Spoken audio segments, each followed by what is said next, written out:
So you are new to real estate, or perhaps you're just looking at ways to improve your open houses. Well, I want to share a couple things that I do personally for my open houses and really showcasing the property, and as well as marketing yourself. So I have a couple resources. When a buyer first comes into the house, you want to make sure that you have something for them to sign into. eXp Realty provides a CRM, which is from KVCore, and they have an app that you can download. I always bring my tablet, and they can actually just enter in their contact information, and then it actually gets added into your CRM. You can add hashtags. So for example, this property is in Land O'Lakes. So I have Land O'Lakes buyers and lakefront properties as hashtags. So if I find somebody specific that wants that house, or maybe I have a new listing, I can market to those people. So fantastic tech package that eXp offers, as well as having some MLS printouts. You want to make sure that you have, usually I'll have my branding information on here. Catch, I did not know until today. So make sure you have your branding on there, and then to save paper and money, I always do back and front prints. And then I also have some business cards. In today's time, we have some hand sanitizer. And then I use FA Print, which is from First American Title. If you're in Florida, they have several locations, not quite sure outside of Florida.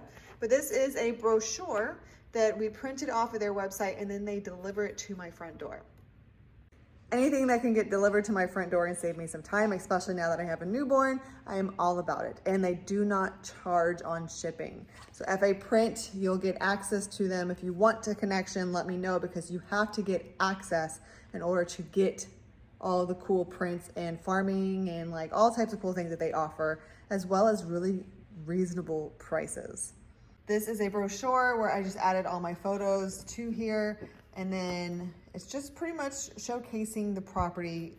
I have several prints so they can take this with them. And then just a short description as well as the back. It is branding your information. It makes you look good. Sellers absolutely love it. And that is pretty much it for the front part. So you sign in, get them to sign in, hand them a piece of paper. You can give them a business card if they want that, and then some brochures as well. And then when I am in the house, and I also tell the sellers, hey, if there's a showing where I am not available and I will not be here, make sure that you turn all the lights on. Make sure that all the windows, like any type of blinds, or for example, these, they're open, you're allowing natural light in.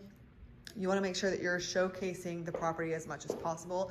And for the open house, I will typically bring some sort of drink. It doesn't have to be alcohol, but it can be water. And I baked these, so it was really no cost to me. These are like banana nut spiced mini muffins, because it is about to be Thanksgiving, and then some little ginger snaps. There was more, but we had some showings, and a little bit of napkins. So it doesn't have to be extravagant.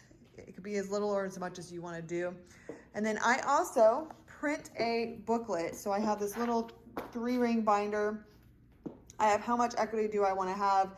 And that is because if someone comes in and they need to sell their house and they want to know how much equity they have, it's kind of like marketing in your face, like, hey, I can sell your house too. Then I also print out, this was actually given to me by the seller. She is super like detail oriented. It's fantastic. Even a photographer, her hobby is photography. So she has some photos of her house. You don't necessarily have to copy this, but it is some like new features of the house. So like what has been upgraded. I also have this on every single listing. I provide this and upload it to the MLS. You don't necessarily have to do this, but I absolutely love when I can see one page of how old is the roof, the AC, the water heater, etc., as well as having the HOA contact information and then the utilities. One last thing you have to do when you get under contract is respond to, here's the utilities. They will have this already. Now, if the seller has a survey or floor plan, this house was built by the current owners, so they have the floor plan handy. I will print these out, and really any information about this property, I will print out. This is the survey, just a copy. So if they come to me with questions, I can say, well, here's a survey, check it out. I am not a survey specialist. I stay in my lane. So I can just say, here, look, take a look. You can talk to the survey person when you go under contract. That's about the extent of that. Stay in your lane. This property also has pest control since they built the home back in 2003. So I print this out just to let them know that you have termite and pest control since 2003 has been maintained. And then if there are any items that convey, this was pretty extensive. So normally I make sure that I put in the realtor remarks, XYZ does not convey or does convey, because as you should know in the buyer's contract, you have like doorbell, blinds, all this stuff. This should be making sure that your seller knows do not take it apart. Any type of fixtures need to stay in the house unless you disclose otherwise. So this is, I'm making sure that the buyer will sign off acknowledging all this information, whether it conveys or doesn't convey. And then I also print out anything that a buyer would need to sign. So let's say a buyer walks in this house, they're not represented. I can easily get them under contract by having everything ready to go. So this is the seller's disclosure. Then I also have the HOA disclosure. And then I have the as-is contract. So I am ready to go. If a buyer wants to go under contract, they would just email me the proof of funds or pre-approval letter, and then we are ready to go. Something else I do is I make sure I have plenty of open house signs on all directions of the main street, and then I have some in the front house. I use signsbythecheap.com or cheap signs. I'll put a link down below. But also EXP has a partnership with Build-A-Sign. So we get promos like sometimes up to 60%, which is fantastic for any open house signs, signs for sale, all of that good stuff. Let me kind of show you. They also have a promo for these flags. So I decided to get this flag as well as some open house signs in the front. You can customize them, or you can just get the generic red and white information that they provide.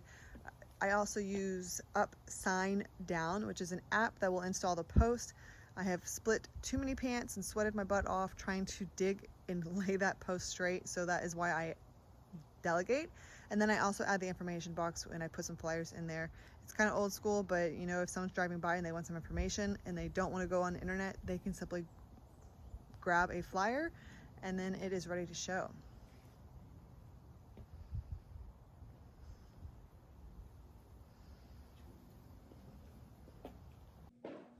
One more thing that I absolutely love about EXP is that we have a huge, I say huge, support group.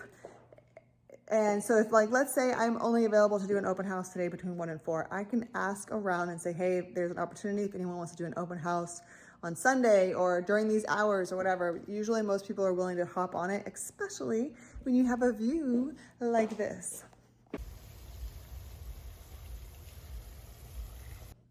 So I hope you found this video informative and it will help you with your open houses and really marketing your listings.